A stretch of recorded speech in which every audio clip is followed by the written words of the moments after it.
प्रिय छात्रों, इस वर्ष की एमपी सुपर 100 की परीक्षा में आप सभी का बहुत बहुत हार्दिक स्वागत है। हम इस वीडियो में आपको 2024 का एमपी सुपर 100 नीट का पेपर समझाने वाले हैं। आपसे क्वेश्चन बहुत ही ज़्यादा सरल पूछे गए थे और सभी क्वेश्चन हमारे बैच से पूछे गए थे। हमारे चैनल के द्वारा कई छात्रों का सिलेक्शन हुआ था, अच्छी अच्छी रैंकें आई थी, जिन्हें आप कमेंट में देख सकते हैं।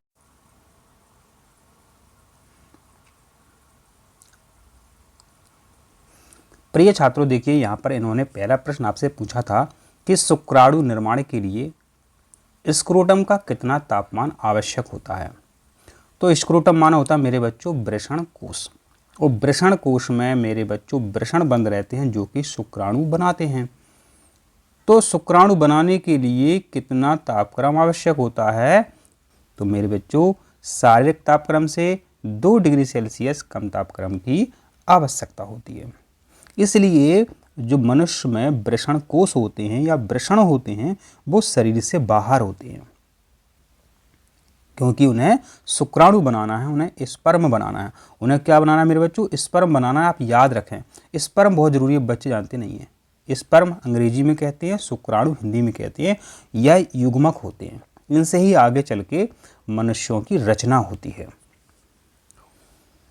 मेरे बच्चों अगला प्रश्न जो है आपसे पूछा गया था कि फेफड़ों का आवरण कहलाता है। फेफड़े माने लंग्स, फेफड़े माने मेरे बच्चों लंग्स, तो इनका आवरण कहलाता है मेरे बच्चों पिलूरा।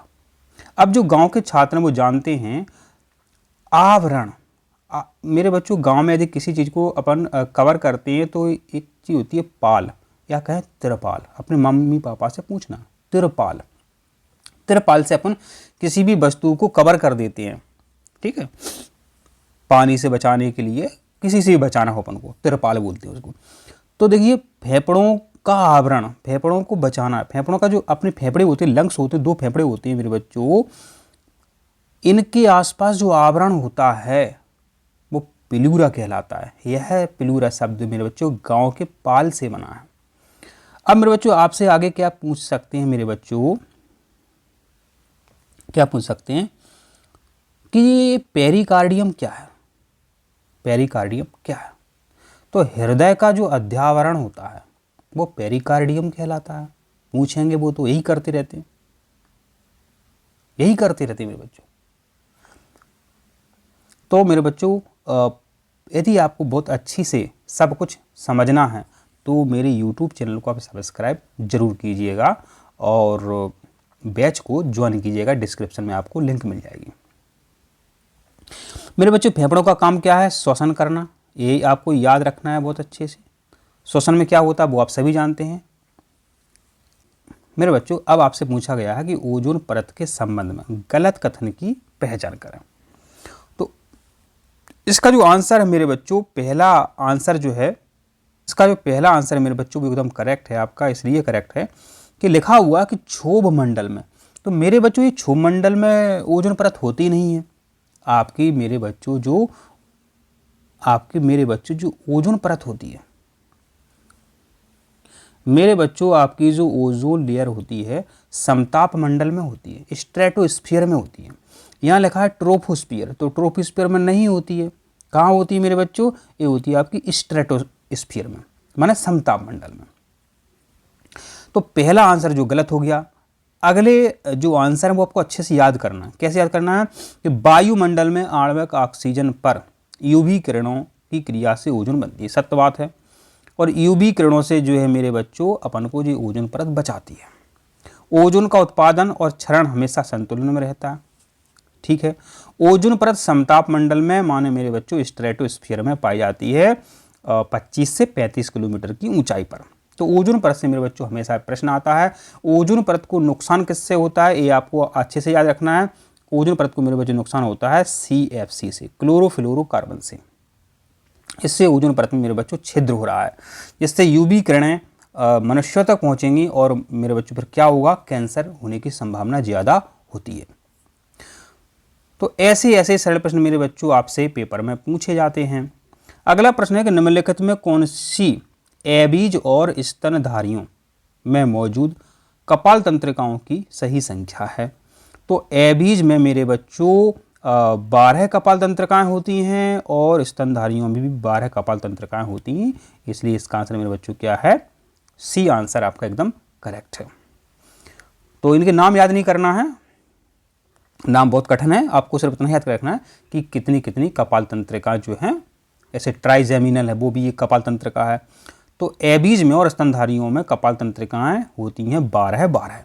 अगला मेरे बच्चों प्रश्न है कि निम्नलिखित में कौन सा संक्रमित व्यक्ति के संपर्क में आने पर आपको बीमार कर सकता है? तो यहाँ आप देखें संक्रमित व्यक्ति के संपर्क में यदि बीमार हो रहे हो तो उसको संक्रमित बीमारी है। कुछ बीमारियां आपके मम्मी पापा आपको शुरू से सिखा देते हैं। किसी को जुकाम हो मेरे बच्चों तो उसके पास बैठोगे आप तो वो छींकेगा तो आपको भी जुकाम लग सकता है। कोरोना में क्या था? कोरोना एक संक्रामक बीमारी है। टीबी एक संक्रामक बीमारी मेरे बच्चों। तो कुछ बीमारी संक्रामक होती हैं, माने एक व्यक्ति से दूसरे व्यक्ति में वो पहुंच जाती हैं, वो संक्रामक कहलाती हैं। तो इसका आंसर आपका सही है सी। तो मेरे बच्चों आपका अगला प्रश्न है कि नीचे कॉलम में ग्रंथियों के नाम और कॉलम 2 में उनकी स्थिति दी गई है। ठीक है, दी गई है। नीचे दिए कौन से विकल्प में ग्रंथियों के नाम व उनकी स्थिति? तो देखिए ग्रंथियों के नाम और स्थिति का सही संबंध है। तो देखिए यहाँ पे कॉलम आ, कॉलम 1 और कॉलम 2। अब आपको मेरे बच्चों क्या करना पड़ता है? इस प्रकार का प्रश्न फ्री का नंबर आपको दिलाता है और हर साल ये प्रश्न ऐसा प्रश्न आता है। तो आप इधर देखें मेरे बच्चों, बाएं तरफ आप इधर देखते चलें और इधर देखते चलें। जो आपको जोड़ी सही लग रही है उसको पहले मिला दिया करें आप। जैसे कि मैं मेरे बच्चों जो गैस्ट्रिक ग्रंथि है, गैस बन रही, गैस बनती है पेट में और पेट को कहते हैं महामाशय। तो कम से कम मेरे बच्चों आप डी को क्यू से तो मिला सकते हो। अब डी से क्यू को कहाँ दिख रहा है आपको मेरे बच्चों? ये बी ऑप्शन में दिख रहा है। ठीक है, तो यहीं से आपका ये आंसर जो है 1 सेकंड में आपका आंसर बन जाएगा और बाकी आप मिला लेना। लेबर कुहनी की दरारें का संबंध है मेरे बच्चों आंत से। तो लेबर कुहनी की दरारें आंत, लेबर कुहनी की दरारें मेरे बच्चों आंत, इसको याद कर लो, पेपर में प्रश्न आते रहते हैं। अग्नाशय, अग्नाशय में मेरे अग्नाशय क्या है? ये ड्यूडेनम के लूप में। ठीक है, अग्नाशय में ड्यूडेनम के लूप पाए जाते हैं। अग्नाशय में ड्यूडेनम के लूप पाए जाते हैं। एड्रिनल ग्रंथि ये मिलती है आपको वृक्क के ऊपर। ये रट लो आप, ये बहुत इंपॉर्टेंट प्रश्न है, ये आता रहता है आपका। आपका मेरे बच्चों अगला प्रश्न है कि हृदय का पेसमेकर कहलाता है। तो जो आपका हृदय है इसका पेसमेकर माने हृदय की शुरुआत कौन करता है? तो हृदय का पेसमेकर जो है आपका SA नोड कहलाता है। अगला प्रश्न पूछा गया था कि कौन सा कोशिका अंगक प्रोटीन निर्माण से संबंधित है? तो खुरदरी अंतः प्रद्रव्य जालिका ER, जिसको अपने ER कहते हैं, एंडोप्लाज्मिक रेटिकुलम। फिर अगला प्रश्न आपसे पूछा गया था 4 कक्षीय हृदय किस समूह के जंतुओं में पाया जाता है? तो 4 कक्षीय हृदय हमेशा पूछे जाते हैं, 3 कक्षीय हृदय। तो 4 कक्षीय हृदय की बात करते हैं तो मगरमच्छ में 4 कक्षीय हृदय होता है, पक्षियों में 4 कक्षीय हृदय और स्तनधारियों में 4 कक्षीय हृदय देखने को मिलते हैं। माने जिससे इनका जो ब्लड है आपस में मिले नहीं।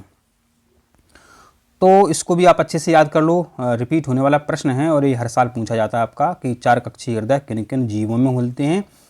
तो मगरमच्छ, पक्षी, स्तनधारी।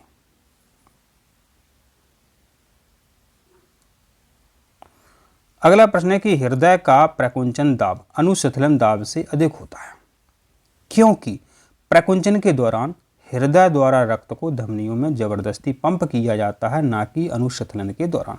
इसलिए आपका जो आंसर करेक्ट है आपका पहला वाला सही है। मेरे बच्चों आपसे अगला प्रश्न पूछा गया था कि ग्लोबल वार्मिंग के संदर्भ में विभिन्न गैसों के योगदान को दर्शाने वाले चार्ट का संदर्भ लें। अब गैसें जो PQRS को यहाँ दिखाया गया है उनके बारे में आपको गलत कथन पहचानना है। तो गलत कथन पहचान लेते हैं, कोई दिक्कत वाली उसमें बात नहीं है। ठीक है, तो देख लेते हैं अपन। ये बहुत सरल प्रश्न आपसे पूछा गया था, इतना सरल प्रश्न मेरे बच्चों आपसे पेपर में नहीं पूछना चाहिए था। P एक गैस हो सकती है जो जीवाश्म ईंधन के अत्यधिक, देखो जीवाश्म ईंधन जितने भी होते हैं मेरे बच्चों, तो इनके उपयोग से गर्मी बढ़ती है, माने ग्लोबल वार्मिंग में वृद्धि होती है। ठीक है, तो ये तो सही हो गया आपका। क्यू बायोमास के पूर्ण दहन द्वारा उत्पादित गैस हो सकती है, माने क्यू बायोमास माने मेरे बच्चों जो मीथेन गैस है उसका पूर्ण दहन होता है, और मीथेन गैस अपने आप में कार्बन डाइऑक्साइड जैसी गैस है, वो भी गर्मी उत्पन्न करती है, ग्लोबल वार्मिंग में योगदान देती है। तो ये भी मेरे बच्चों करेक्ट आंसर है। फिर आर एक अप्राकृतिक गैसीय यौगिक हो सकती है जिसका उपयोग रेफ्रिजरेटर कंडीशनर में किया जाता है। तो मेरे बच्चों जो एयर कंडीशनर होती हैं इनमें जो गैस होती है मेरे बच्चों वो CFC भरी होती है। कौन सी भरी होती है? CFC। तो जो क्लोरोफ्लोरोकार्बन गैस होती है वो भी ग्लोबल वार्मिंग उत्पन्न करती है, वो भी ग्रीन हाउस प्रभाव उत्पन्न करने वाली गैस है। लेकिन मेरे बच्चों जो डी ऑप्शन हैं देख सकते हैं आप, एस नाइट्रोजन युक्त ईंधन के दहन से उत्पन्न गैस हो सकती है। जबकि ये 3 गैसें हैं मेरे बच्चों, आप देख रहे हैं ABC वाली, ये सभी ग्रीन हाउस प्रभाव उत्पन्न करने वाली गैसें हैं। तो गलत कथन पहचानना था, तो डी ऑप्शन वाला जो है गलत कथन है आपका। अब मेरे बच्चों अगला प्रश्न पूछा गया है आपसे कि यदि समुद्र तल पर रहने वाला कोई व्यक्ति 8000 फीट ऊंची पहाड़ी पर रहने चला जाता है तो उसके रक्त में लगभग 15 दिन में क्या परिवर्तन होगा? तो मेरे बच्चों उसमें क्या होगा कि RBC की संख्या जो है अधिक हो जाएगी। ठीक है, हीमोग्लोबिन भी अधिक हो जाएगा। तो मेरे बच्चों पुराने ज़माने में आपने देखा होगा जब शादियाँ होती थी, आज भी है, पहाड़ों पर शिमला मनाली घूमने जाते हैं तो वो पहाड़ होते हैं, तो वो जब वहाँ पहुँचते हैं घर लौटते हैं तो घर वाले कहते हैं आप तो बहुत अच्छे लगने लगे, सुंदर लगने लगे। तो मेरे बच्चों एक वैज्ञानिक क्रिया है, यदि आप पहाड़ पर जाते हैं तो आप गोरे हो जाते हैं, सुंदर दिखने लगते हैं, क्योंकि आपके अंदर जो है मेरे बच्चों RBC की संख्या अधिक हो जाती है। RBC माने रेड ब्लड सेल, और अपने बीमार किसकी कमी से होते हैं? RBC की कमी से होते हैं। ठीक है, तो पहाड़ों पर घूमने जाना चाहिए यदि आपके पास पैसे हैं। अगला प्रश्न है मेरे बच्चों कि निम्नलिखित में किसके द्वारा एक स्तनधारी के शरीर से नाइट्रोजन की सर्वाधिक मात्रा उत्सर्जित होती है माने निकलती है? किसके द्वारा? तो इसमें लिखा हुआ है मूत्र। तो मेरे बच्चों मूत्र के द्वारा अमोनिया का उत्सर्जन होता है, आप सभी को पता है अमोनिया का। ठीक है, तो ये नाइट्रोजन जो है मूत्र के द्वारा बाहर निकलती है। अगला प्रश्न मेरे बच्चों, निम्नलिखित कोशिकाओं को उनके आकार के आधार पर आरोही क्रम में माने बढ़ते क्रम में आपको व्यवस्थित करना है, माने पहले छोटी छोटे से फिर बड़ी बड़ी से और बड़ी ऐसे व्यवस्थित करना है। तो ये प्रश्न दुनिया का सबसे सरल प्रश्न था, क्योंकि आप सभी ने पढ़ा है मेरे बच्चों कि शुतुरमुर्ग का अंडा है, ये एक कोशिका होती है और सबसे बड़ी कोशिका है। तो लास्ट में 1 नंबर आना चाहिए। यदि आप ऑप्शन में देखेंगे मेरे बच्चों तो लास्ट में 1 नंबर आपको कहाँ मिलेगा? सिर्फ A ऑप्शन में मिलेगा। अब बाकी आपको ऑप्शन देखने ही नहीं थे, इसके अलावा और देख लेते हैं। तो सबसे छोटी कोशिका होती है मेरे बच्चों बैक्टीरिया की होती है, जिससे आप बीमार हो जाते हैं। उसके बाद मेरे बच्चों जो RBC होती है, उससे बड़ी कोशिका मुर्गी का जो अंडा है वो होती है, और उससे बड़ी कोशिका शुतुरमुर्ग का अंडा होती है। वेरी मोस्ट इंपोर्टेंट क्वेश्चन था, हमने सभी नोट्स में आपको क्वेश्चन करवाए थे। अगला प्रश्न है आपका मेरे बच्चों कि कार्बन मोनोऑक्साइड के बारे में कौन सा कथन गलत है? तो सभी अपन एक एक करके पढ़ते हैं। ऑक्सीजन की तुलना में कार्बन मोनोऑक्साइड में हीमोग्लोबिन के साथ 250 गुना अधिक समानता होती है। तो समझो, तो मेरे जो कार्बन मोनोऑक्साइड एक जहरीली गैस है, ये आपके रक्त से 250 गुना अधिक तेजी से ऑक्सीजन के मुकाबले जुड़ जाती है। ऑक्सीजन देखती रह जाएगी और ये आपके RBC से मेरे बच्चों हीमोग्लोबिन से जुड़ जाएगी और ऑक्सीजन को नहीं आने देगी और व्यक्ति मृत्यु को प्राप्त हो जाता है। क्या होता है सर्दियों में कई लोग क्या करते हैं, अलाव जला लेते हैं, खिड़कियां बंद कर लेते हैं, ऑक्सीजन नहीं पहुंच पाती है, तो जो ईंधन जलता है मेरे बच्चों ऑक्सीजन की कमी के कारण कार्बन डाइऑक्साइड गैस न बन के CO गैस बनती है और 250 गुना तेजी से अपने हीमोग्लोबिन से जुड़ती है। तो पहला तो करेक्ट हो गया। अगला क्या है कि कार्बन मोनोऑक्साइड का प्रमुख स्रोत यातायात है। तो बिल्कुल मेरे बच्चों सही बात है। यदि अपनी गाड़ियों में क्या है, जो फिल्टर होते हैं आपके, यदि वो सही साफ नहीं है तो मेरे बच्चों मोटरसाइकिल है, वाहन है, तो उनसे कार्बन डाइऑक्साइड निकलती है। अगला प्रश्न है कि सर्दियों के दौरान, देखो बात है सर्दियों के दौरान कार्बन मोनोऑक्साइड विषाक्तता आम है। ये भी सही बात है, लेकिन समझो बात, क्या कौन सा कथन गलत है? अब आम बात तो इसलिए नहीं कह सकते हैं, फिर तो हजारों लोग इसमें मर जाते, लेकिन कई बार दुर्घटना हो जाती है। डी देख लेते हैं अपन कि फेफड़ों में कार्बन मोनोऑक्साइड हीमोग्लोबिन के साथ मिलकर ऑक्सी हीमोग्लोबिन बनाती है, सब बिल्कुल अच्छा है। तो CO जो है HB से जुड़ती है, तो कार्बो मिलकर क्या बनाती है? ऑक्सी हीमोग्लोबिन, ठीक है। लेकिन जो सी ऑप्शन है मेरे बच्चों कि सर्दियों के दौरान कार्बन मोनोऑक्साइड विषाक्तता आम है, ठीक है, तो एकदम करेक्ट नहीं, एकदम करेक्ट नहीं है ये, बाकी तीनों ये सही है। अगला प्रश्न है, यदि किसी बच्चे का रक्त समूह IA, IO, IB, IO है, कौन सा कथन उनके माता पिता के रक्त समूह के संबंध में असत्य होगा? तो इसका जो बी ऑप्शन है, उनके माता पिता में से किसी का भी रक्त समूह O नहीं हो सकता है, इसलिए आपका मेरे बच्चों जो है बी ऑप्शन एकदम करेक्ट उत्तर है। यह तस्वीर एक बंदर की है जो उल्टा लटक करके केला खा रहा है, क्या खाना उसके पेट में पहुंच जाएगा? देखिए, तो पहला ऑप्शन है नहीं, नहीं, क्योंकि यह जब उल्टा लटक रहा है तो केवल श्वास नली खुली रहेगी और खाना उसके फेफड़ों में जाएगा। देखो, उल्टा लटक कर केला खा रहा है, क्या खाना उसके पेट में पहुंच जाएगा? नहीं, तो ये गलत बात है, पेट में पहुंच जाएगा खाना। अगला देखो, हाँ, भोजन श्वास नली की मांसपेशियां खाने को पेट की ओर ले जाने में मदद करेंगी, तो बिल्कुल सही बात है मेरे बच्चों, ये भोजन जो है पहुंच जाएगा, क्योंकि भोजन नली की जो मांसपेशियां हैं खाने को पेट की ओर ले जाएंगी, ठीक है। अब और ऑप्शन और देख लेते हैं अपन, क्या लिखा है ऑप्शन में? हाँ, क्योंकि जो भी खाना खाया जाता है वह पेट द्वारा अंदर चूस लिया। भाई साहब, पेट यहाँ कहाँ से, अभी तो मुंह में ही गया है।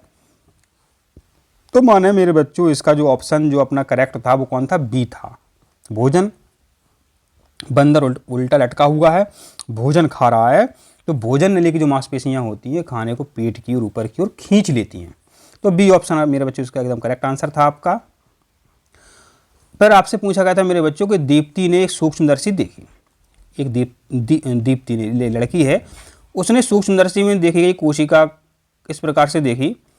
अब मेरे बच्चों प्रश्न पूरा पढ़ें, प्रदर्शित कोशिका निम्नलिखित में से किससे प्राप्त हो सकती है? माना माइक्रोस्कोप में उसको इस प्रकार की कोशिका दिखाई दी, अब ये पता नहीं चल रहा है ये किसकी कोशिका है, तो आपके पेपर में मेरे बच्चों ये स्पष्ट दिख रहा होगा, दिखेगा, यदि आता है दोबारा से क्वेश्चन रिपीट होते हैं, आप सभी को पता है। तो मेरे बच्चों यहाँ आपको शायद दिखे, यहाँ लिखा हुआ है क्लोरोप्लास्ट, और क्लोरोप्लास्ट जो है मेरे बच्चों पेड़ पौधों में पाया जाता है, पत्तियों में पाया जाता है, प्रकाश संश्लेषण क्रिया में भाग लेता है, तो क्लोरोप्लास्ट है, पेड़ पौधों में पाया जाता है। तो ऑप्शन देख लो, मादा ये तो जीव है, कवक का बीजाणु मेंढक के शरीर से, गाजर के टुकड़े से, गाजर क्या है? पौधा है, तो गाजर का जो टुकड़ा है मेरे बच्चों उसमें आपको क्लोरोप्लास्ट देखने को मिलेंगे, किसमें? गाजर के टुकड़े से। मेरे बच्चों अब आपका 81वां प्रश्न क्या पूछ रहा है आपसे कि निम्नलिखित में से कंकाल का कार्य नहीं है। कंकाल माने में अपने हड्डियों का ढांचा माने स्केलेटन सिस्टम, इसका कार्य नहीं है। देखिए, तो खनिज भंडारण करना महत्वपूर्ण, देखो ऐसा प्रश्न आया मेरे बच्चों तो चारों ऑप्शन पढ़ने पड़ते हैं। महत्वपूर्ण अंगों की रक्षा, ये तो कार्य है। अस्थि मज्जा में रक्त कोशिकाओं का उत्पादन, ये भी कार्य है। अविषाक्तीकरण, ये मेरे बच्चों कोई कार्य नहीं है। माने जो आपका हड्डियों का ढांचा है मेरे बच्चों, ये विष को दूर कैसे कर सकता है? कर ही नहीं सकता। विष को दूर करता है आपका यकृत लिवर। खनिज भंडारण का इसलिए सही है क्योंकि आपकी हड्डियां जो हैं कैल्शियम और फास्फोरस से बनी हैं, तो कैल्शियम फास्फोरस का उनमें संग्रहण होता है, इसलिए इसका जो ऑप्शन है मेरे बच्चों कौन सही होगा? आपका डी ऑप्शन आपका मेरे बच्चों एकदम करेक्ट उत्तर हो जाता है। अगला प्रश्न है कि बिलीरुबिन बिलीवर्णन वर्णक जो है किस में पाए जाते हैं? तो बिलीरुबिन बिलीवर्णन वर्णक जो है पित्तरस में पाए जाते हैं। अब देखिए, किसी प्रश्न का यदि आपको आंसर नहीं आता तो आप इंग्लिश वर्जन भी देखें। Bilirubin, biliverdin, pigments are found in, क्या लिखा है बिलीरुबिन, और देखिए क्या लिखा है बिली, बिलीरुबिन बिली। तो देखिए यदि आप इंग्लिश वर्जन देखते हैं तो उत्तर प्रश्न में ही छिपा रहता है। तो माना हिंदी का भी देखें आप, कई प्रश्न ऐसे होते हैं हिंदी का हिंदी में तुरंत मिल जाता है, इंग्लिश में नहीं मिलता। तो जिस प्रश्न में आप अटकें तो हिंदी वर्जन भी उसका आप जरूर देखें। तो बिलीरुबिन, बिलीवर्डन जो है किस में पाए जाते हैं, पित्तरस में पाए जाते हैं। अगला प्रश्न है कि व्हीटेकर के 5 जगत वर्गीकरण में कितने जगत में यूकेरियोटिक जीवों को रखा गया है। तो 5 जगत में से 4 में ये रखा गया है। अगला प्रश्न है मेरे बच्चों, और सभी प्रश्न मेरे बच्चों मेरे बैच से पूछे गए थे, मेरे नोट्स से पूछे गए थे। अगला प्रश्न है कि द्विनिषेचन क्रिया का क्या अर्थ है। द्विनिषेचन माना 2 बार निषेचन होना। तो एक नर युग्मक का केंद्रक अंड केंद्रक के साथ संलयन करता है तथा दूसरा नर युग्मक द्वितीय केंद्रक से संलयन करता है, 2 बार इसमें निषेचन हो रहा है। तो इसलिए आपका जो आंसर है मेरे बच्चों पहला एकदम करेक्ट है। 12th का ही प्रश्न है।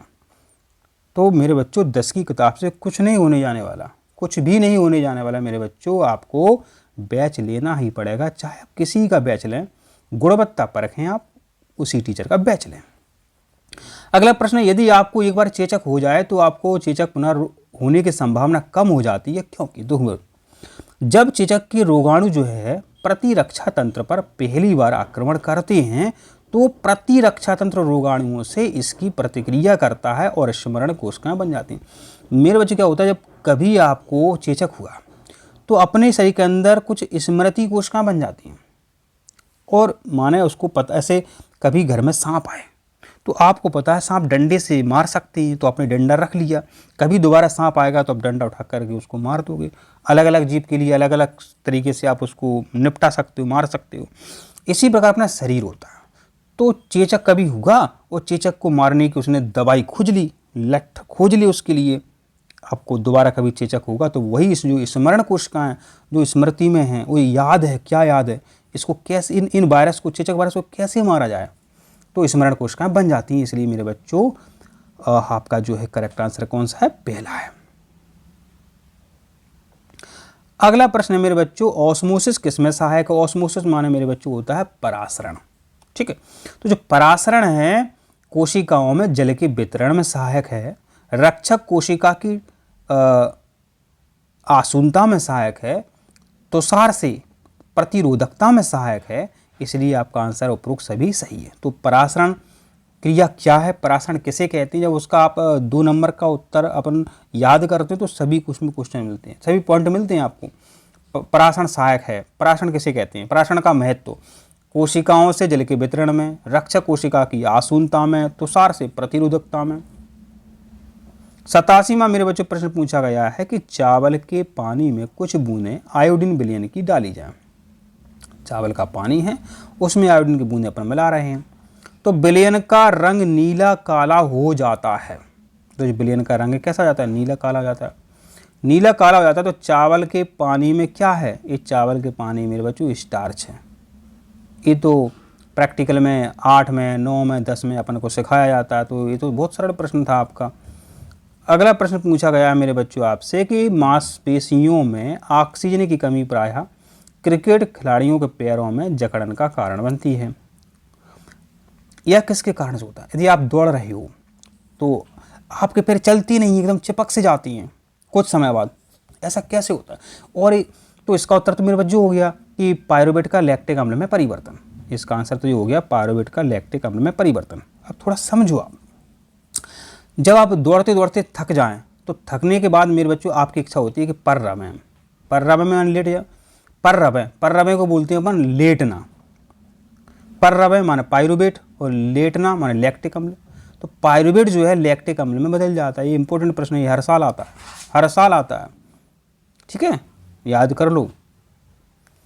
अगला प्रश्न है कि केंद्रीय तंत्रिका तंत्र बनता है। जो केंद्रीय तंत्रिका तंत्र है मेरे बच्चों मस्तिष्क और मेरुरज्जु दोनों से बनता है, इसलिए मस्तिष्क और मेरुरज्जु दोनों इसका आंसर करेक्ट है। दीपा ने, मेरे बच्चे पढ़ते हैं ना, दीपा ने हिमाचल प्रदेश के पहाड़ी क्षेत्रों का दौरा किया। अपनी यात्रा के दौरान उसने देखा कि कई लोगों के गले में गांठें थीं। आपके पास भी ऐसा अनसीन, ऐसा मिले अनसीन, तो आपको लगे उस पर आप थोड़ा मार्क करते जाएं। उन्होंने इसे गर्दन में सूजन की बीमारी बताया। क्या यह जानने को उत्सुक थी, वह यह जानने को उत्सुक थी ऐसा क्यों होगा, और उसने कारण और बीमारी पर बहुत शोध किया। उसने पाया कि यह बीमारी अंतःस्रावी ग्रंथि की खराबी के कारण होती है। कौन सी अंतःस्रावी ग्रंथि इस रोग के लिए जिम्मेदार है? तो ये तो आम बात है, टीवी में प्रचार भी आता है। आयोडीन वाला नमक नहीं खाओगे तो घेंगा हो जाएगा, घेंगा गले का रोग हो जाता है, गला सूज जाता है, तो सबको पता है। और थायराइड ग्रंथि होती है गले में, तो थायराइड ग्रंथि जो है थायरॉक्सिन हार्मोन बनाती है। तो इसका आंसर जो है थायराइड ग्रंथि। आंसर क्या है? थायराइड ग्रंथि। तो कौन सी अंतःस्रावी ग्रंथि इसके लिए जिम्मेदार है? थायराइड ग्रंथि इसके लिए जिम्मेदार है।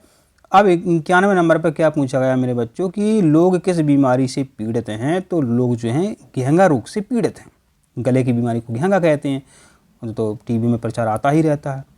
अब इस रोग का संभावित कारण क्या है? इस रोग का संभावित कारण क्या है कि भोजन में आयोडीन की मात्रा कम होना। देखो ये तो टीवी में प्रचार आता रहता है, आयोडीन वाला नमक। अब अगला प्रश्न है कि मनुष्य के उत्सर्जन के तंत्र के संबंध में सत्य कथन आपको इसमें देखना है। देखिए यहाँ पर मानव के प्रत्येक वृक्क में नेफ्रॉन की संख्या 10 लाख होती है। मेरे बच्चों ये प्रश्न एक और पूछा जाता है कि वृक्क की इकाई क्या है? नेफ्रॉन। वृक्क की इकाई क्या है? नेफ्रॉन। पहला सही हो गया आपका। वृक्क स्राव में यूरिया की मात्रा, देखो ये गलत है, ये गलत है। वृक्क स्राव में यूरिया की मात्रा अधिक हो ही नहीं सकती क्योंकि वो तो फिल्टर कर देता है, ठीक है, तो ये गलत है आपका। तीसरा देख लो, छनन की क्रिया बोमन कैप्सूल में होती है, माने संपुट में होती है। यकृत स्राव में यूरिया की मात्रा अधिक होती है। यकृत यूरिया बनाता ही है, तो यकृत स्राव में यूरिया की मात्रा अधिक होगी। तो माना पहला और आपका तीसरा और जो चौथा एकदम करेक्ट आंसर है आपके। तो यदि हम विकल्प देखते हैं तो इसका आंसर जो आपका बी एकदम करेक्ट निकलता है। कथन 1, 3 और 4 सही। इस पेपर में से भी नए पेपर में प्रश्न बनेंगे तो पूरा पेपर आप अच्छे से याद कर लें, रट लें। एक न्यूरॉन में इलेक्ट्रिकल संकेत का रासायनिक संकेत में परिवर्तन किस में घटित होता है? तो ये घटित होता है आपका एक्सॉन में। भूख का केंद्र, भूख लग रही है आपको मेरे बच्चों, तो जो भूख का केंद्र है मस्तिष्क में कहाँ होता है? मस्तिष्क के किस भाग में होता है? तो ये मेरे बच्चों होता है अग्र मस्तिष्क में। कहाँ होता है? अग्र मस्तिष्क में।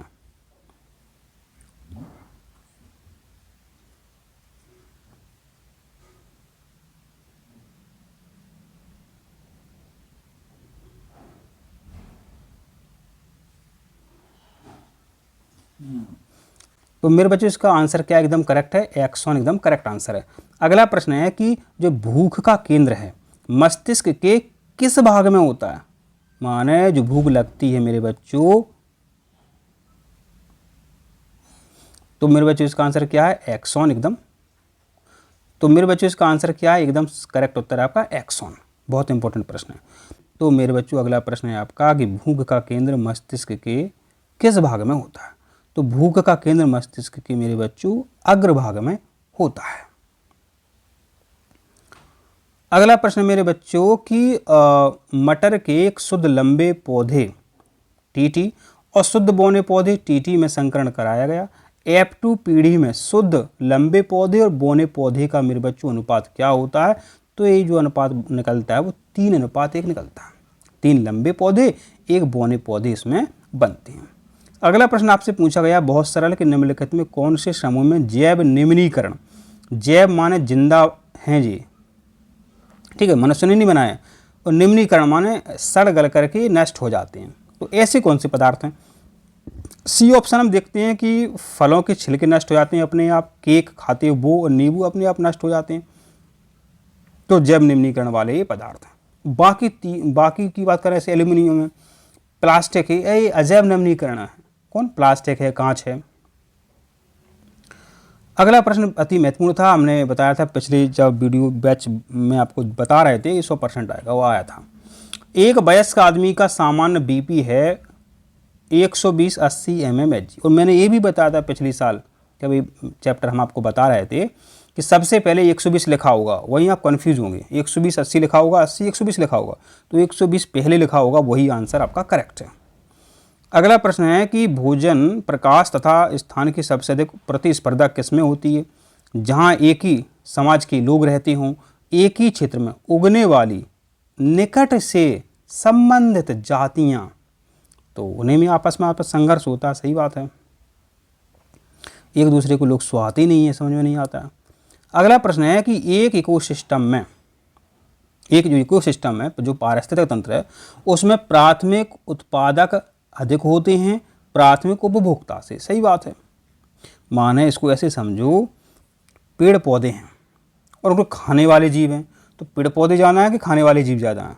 पेड़ पौधे ज़्यादा हैं। तो जो प्राथमिक उत्पादक होते हैं उनको खाने वाले जो प्राथमिक उपभोक्ता होते हैं उनसे अधिक होते हैं। कौन? प्राथमिक उत्पादक। और आपको क्रम पता है, उत्पादक, उपभोक्ता, अपघटक। तो आशा करते हैं आपको ये हमारे द्वारा समझाई हुई जानकारी समझ में आई है। आप चैनल को सब्सक्राइब कर लीजिए, वीडियो को लाइक कर लीजिए। प्रत्येक वर्ष के पेपर और प्रत्येक विषय के पेपर आपको इस YouTube चैनल पर अगले कुछ दिनों में मिलने जा रहे हैं और इनसे ज़बरदस्त आपको हेल्प मिलेगी। तो आप चैनल को सब्सक्राइब जरूर कीजिए।